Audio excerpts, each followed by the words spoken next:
Some viewers may find the following video disturbing. Viewer discretion is advised. Hey everyone, welcome to the discussion for One Deck Dungeon. This was a game that I had heard quite a bit about because it just seemed like a pretty interesting concept, and a friend of mine was mentioning that this is a fantastic solo game, which is what a lot of people tend to probably play it as. It can play up to 4. I know it says 1 to 2. I think there's a variant for 4 because I think the stairs has a 4-player thing. It's 1, 2, or 4 players. Yeah. But at the end of the day, I think this is either going to be a solo or a 2-player game. Yeah, I'm like, how many dice are you contributing if it's 4-player? Yeah, exactly. So, this game is quite a bit of fun. Mm-hmm. It doesn't quite borderline on filler, like, even though what you do is very straightforward. Like, you just sit there and you're like, oh, I have this character, these are the colored dice I roll, and I just match the numbers. Mm-hmm. But what's interesting is that the game takes too long for it to be a filler. Like, our games, both this time and the last time we played, was about an hour. Yeah. So to go through the different tiers, ever increasing tiers depending on the boss that you're fighting. Mm-hmm. But yeah, I think it's pretty fun. Like, it's light enough. It's purely random. Right. Like, there's ways to mitigate the dice, but at the end of the day, if you roll low, you roll low. Mm-hmm. And very rarely are you going to have options to choose that. Depending on the items and the skills that you get, you can mitigate that. Oh, I rolled a 1 strength. Oh, I have an ability that turns into a 6. Who cares? Yeah. You know?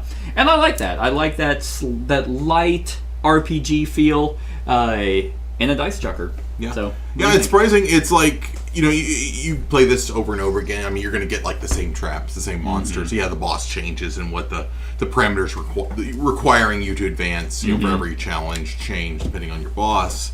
But what's really neat and unique is that every single encounter, trap, or combat gives you 3 options to use that card as resources. Exactly. So it becomes experience, so you power up, the party and what you can hold and whatnot. Mm-hmm. You turn it into an item, and now you buffed your stats.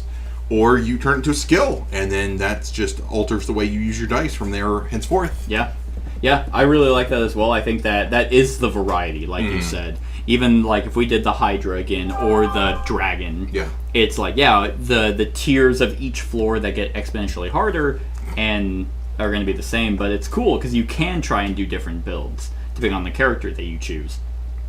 And the game because whenever you see an encounter, what's cool is you don't immediately have to face it. It's like you open the door, you can be like, nope. Like fighting the race, we were built on strength and magic, but we were like, oh, we'll just take the item hit. Mm-hmm. And that might have, lo and behold, been the reason why we lost, thinking that we could have tanked them. But I very much like that every single card is one of 3 things. Mm-hmm.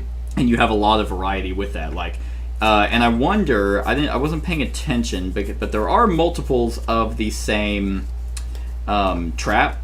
Like, here's 2 logs. Yeah. And the abilities are different. The XP for these 2 particular cards and the different encounters that you have to do are the same, but this one is static burst and the other one is cleave. So different items. It's 2 different abilities. But it's the same item and it's the same XP. But I like that. I think that's what gives this game some legs. Mm-hmm. And there are. We like legs. And we love legs. There's different. There's obviously different characters you can play as, but there's also different bosses going in different tiers. So you have a dragon as a level 1, which was, that was pretty difficult. But we also built up a lot better in that one. Mm-hmm. Then the Hydra, which was rough, the Yeti, Lich's Tomb, and the Minotaur's Maze. Yeah. And they're pretty gross. Like, but I like that. I love the variety of what you want to fight. Because the Minotaur, for example, at level 3, his first floor is the Deadly Maze. The explore limit is 3 doors. Oh. So instead of the 4 options you have, and he is oh dear God, oh that's right. He has 1 strength. That's an X. He has 10 health. First of all. But its X equals 4 times the number of damage on the Minotaur. So if you have 5 damage on it, that's a 20 strength that you'd have to That's absurd. You'd have to beat. Yeah. So he has 10 health. So if you had 9 damage on him, it would be an insurmountable number. 4 times the number of damage on the Minotaur, so you pretty much would have to just be able to tank it. What's the damage? 4. 4? Yeah. You'd have to have ways around it. I mean, that's his only big one so you'd be able to probably do everything else. Mm-hmm. And he has ways of dealing damage to him, but yeah, that's the one that's going to keep hitting you. Damn. But what's also cool about this game that's not done in a lot of games, usually it's one or the other, but every single character you play as is actually female, which is a pretty cool design decision to actually incorporate in your games. A lot of representation that is heavily talked about now in board games, and this game is not brand new. Yeah. So it's definitely ahead of its time, and with their other one-deck dungeons, same situation. The other 4 heroes are all female, so I think that's pretty badass. Yeah. With some badass abilities. No dwarves, though. Huh? No dwarves. No dwarves. You got a paladin, a warrior, a rogue, an archer, and a mage. And their abilities are all pretty versatile. Like the archer would spend 2 time to roll 2 black before checking any other effects. So you roll 2 black and pick one. Nice. And then increase one of your partner's strength dice by 1 as combined shot. Hey, here's the rogue. Roll a black die. If it is a 1, you lose 3 time in health. Do this before checking any other effects. But your partner may re-roll any or all of their 1s, but that's during a trap. Oh, nice. So the rogue was your trap master. Yeah. Then we had warrior. Roll your stored die. Store a die here. When you take damage, you may only store 1 die at a time. So, and then you ignore 1 time as fearless charge. And then the ones that we had. So they're relatively similar, I think, just different ends of the spectrum. But I like the fact that there's combat and traps, and you kind of want to build for both if you can. Yeah, for sure. But then it's like, oh man, when you face that boss, your trap abilities aren't going to be super helpful. That's true. And then it's so the lion's share of them are combat related. Yeah. But it's like when you are a party like we sucked at traps. Yeah. And it's like, okay, we need stuff to help traps, but it's like we're getting to the end of the dungeon, and that's not going to help us against a Hydra. Exactly, and with the ever-increasing abilities of the different floors, it's just like, oh god, it's like, okay, yeah, I could probably do that trap alone. Nope, because I have to deal with all those as well.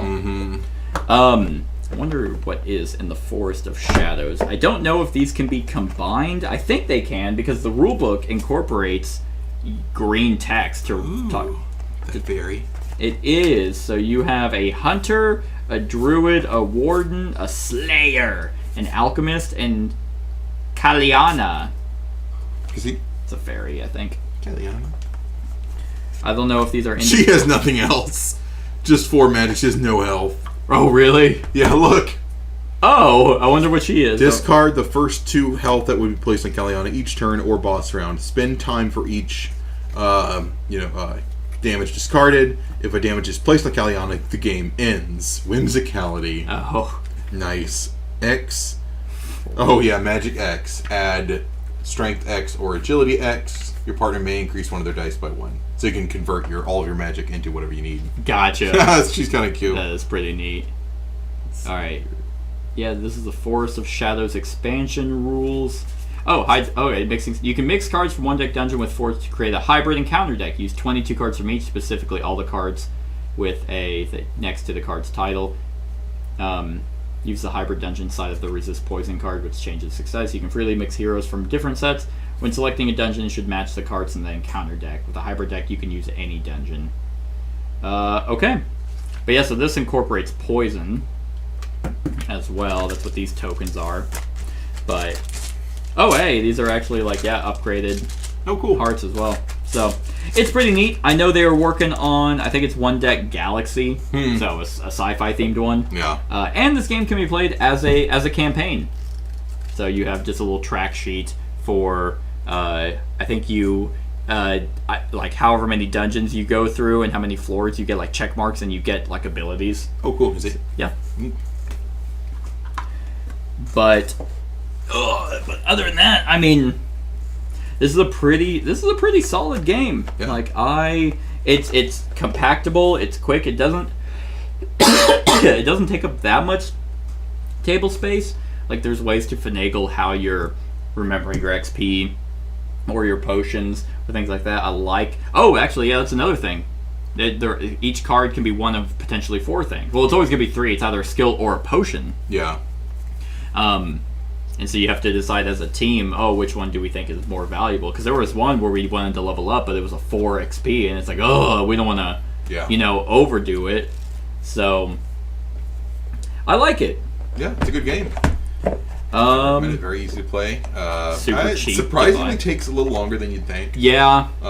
There is one thing I don't much care for, and that's the fact of on your turn, at the beginning of each turn, you spend time, and one of those is just exploring, which is really you just burn cards just to put cards out, and then you go back to burning more cards.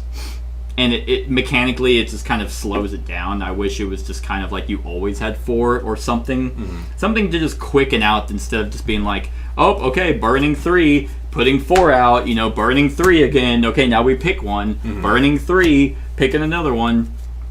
Like, for a game that should be quicker, and like this game, with the amount of stuff that you do, should be like a 30 to 45 minute game, 45 minute at max. But you hit about an hour, and maybe that's why people play it solo, because they're just like probably one player. Yeah, you're just constantly just cycling through. You don't have to distribute the abilities or things like that. Because I mean, let's see, the paladin's level 1 ability. Yeah, is instead of, hey, your partner can reroll once, it's for every 2 damage you would lose, prevent 1. So, it's just her armor. And yeah, she has 3 attack, 1 agility, 3 magic, and 5 health. Okay. So, I would imagine that this game plays better with 1, but if you are wanting to play with someone else, like a significant other, your kid, it does work well, really well with 2. And everyone contributes. That's actually the good thing, is there's no one person steamrolling encounters. It's like everyone's able to combine their dice in ways that everyone does something to overcome the trap or the fight. You have any other negatives? No, I don't really. Short of it lasts longer than it should. Yeah. That's kind of the main thing, but otherwise it's a really solid, fun game. Yeah. All right. On a scale of 1 to 10, I'm going to give it... There's a decent bit of variety. Solid solo, solid 2-player game. I'll give it an 8. Give it an 8? Yeah. Yeah. That feels pretty good. Yeah, I'll give it an 8. Cool. I'll mimic you. All right. I'm like, yeah, that feels good. Yeah, it's like I played again. It's very easy to pick up, and it's like I'm not like, we're playing that again. Right. It's not too much in setup, and yeah, and if you get the 1 deck, the Forest of Shadows, you can be like, I want to play the Warden this time, because you can combine both.